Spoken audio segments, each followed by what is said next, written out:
Hi, I'm Paul from Amsterdam, and today we're going to be showing you some of the sights from Liverpool which are mentioned in our new single, Does This Train Stop on Merseyside? Yeah, the song began life on this very street, at Maryland Street, when I received an email from my then partner and the girl who sings the backing vocals on the song, explaining to me just what this crazy pyramid in this graveyard next door was.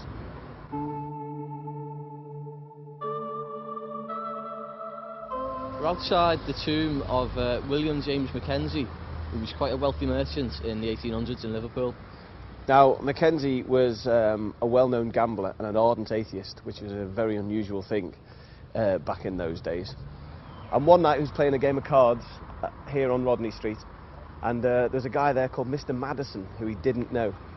Now, Mr. Madison cleaned Mackenzie out that evening and suggested to Mackenzie that they carry on playing. Mackenzie said, "I've got no more money." So he said, "Well, play for your soul, and it wouldn't matter to you because you're an atheist." So Mackenzie agreed. Of course, Mackenzie lost, and then in a flash, Madison was gone, apparently leaving a burning smell in the room. But not before Madison had said to him, "I'll be back for you when your bones are in the ground." Mackenzie always remembered this, and he spent the last of his fortune on erecting this tomb to keep his bones above the ground, therefore cheating the devil from his soul. Apparently his ghost wanders around this area to this day.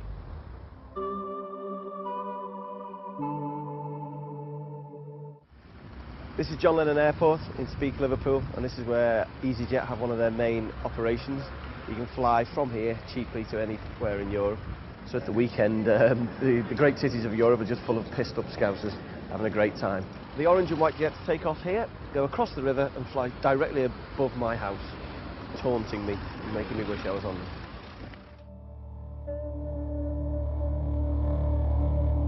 Right, this city was essentially built on money that was derived from one of the darkest periods of human history, the slave trade. The town and its inhabitants derived great wealth from the slave trade. All the ships that took all of the slaves over to the Americas were all registered here in Liverpool. Overall, Liverpool ships transported at least half of the 3 million slaves that were taken to the Americas by the British slave ships. All the street names are named after the merchants.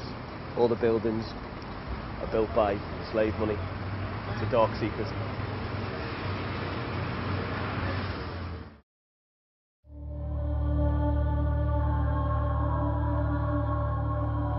We're in Matthew Street, and this is probably the most famous thoroughfare in the city.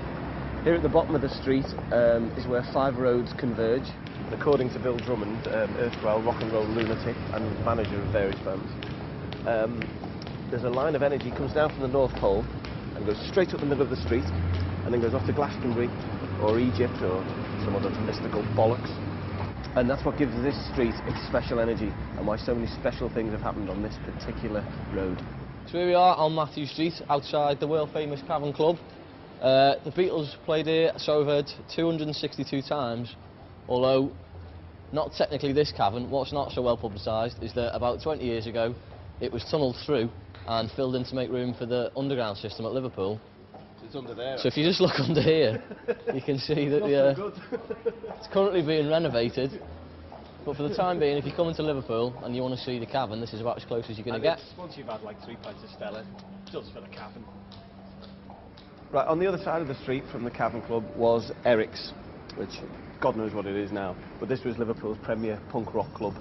And according to Wiley-esque legend, the Clash played here one night and everybody in the audience formed a band the day after. The Stranglers went through here, Pistols, The Jam, Split Ends, Crowded House. And basically, this club has a lot more to do with Amsterdam's music than that 60s one over there. But the line of energy apparently has given rise to both.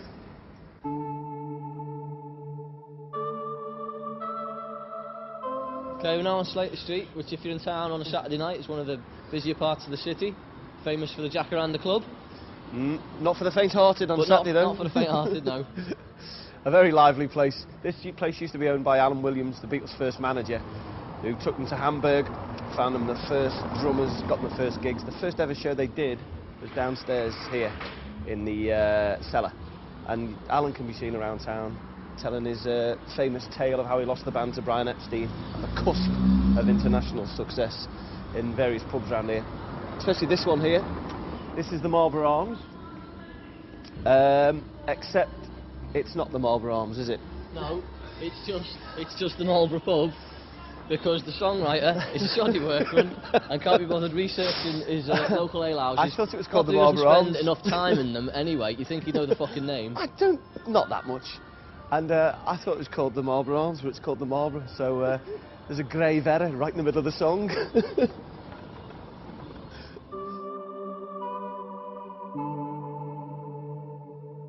The Great Irish Potato Famine probably had the most profound effect upon Liverpool and its character to this day.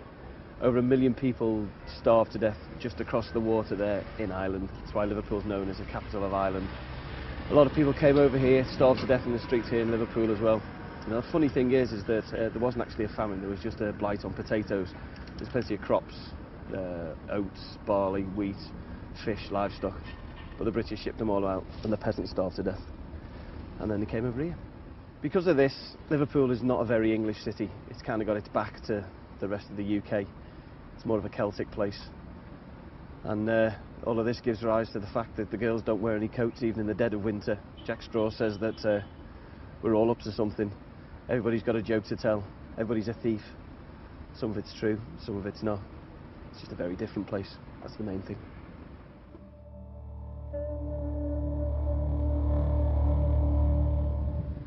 I'm not actually from Liverpool. I'm from that side of the river. And crazy things happen over there as well. I remember during the famous Louise Woodward trial a few years ago, and at one point the entire world was watching this crazy little pub on Sky Telly. The pub was called The Rigger, and shit like that could only happen where I'm from.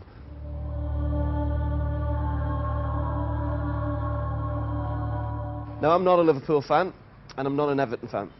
Dislike both clubs intensely. I'm a Tranmere Rovers fan. But Hillsborough brought us all together, and we'll never forget it. And people come from all over to pay their respects at this monument outside Anfield. I'll never forget that day because I was busking out with a friend of mine in Chester, and we went to the pub at 3 o'clock to have a pint.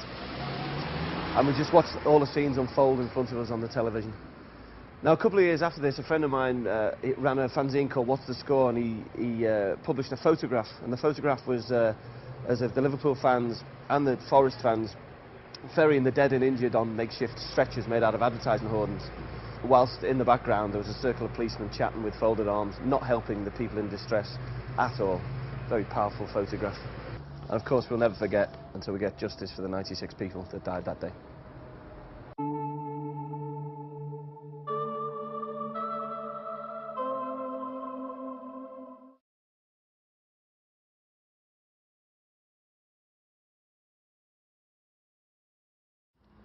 Hi, I'm Paul, the bass player from Amsterdam, and today we're going to be showing you some of the sights from our hometown Liverpool, which is the song about which the thing that we're in. you know the thing that we're in. Yeah. Wait, go for the top. No, do it all again, because we like doing it. We're going to fuck the band off and be fucking modern day Blue Peter presenters. This is John Lennon Airport in Speke, Liverpool, and this is where EasyJet have their mainest operation. Better do that again. Okay, this city was essentially built on money derived from one of the darkest periods of human history.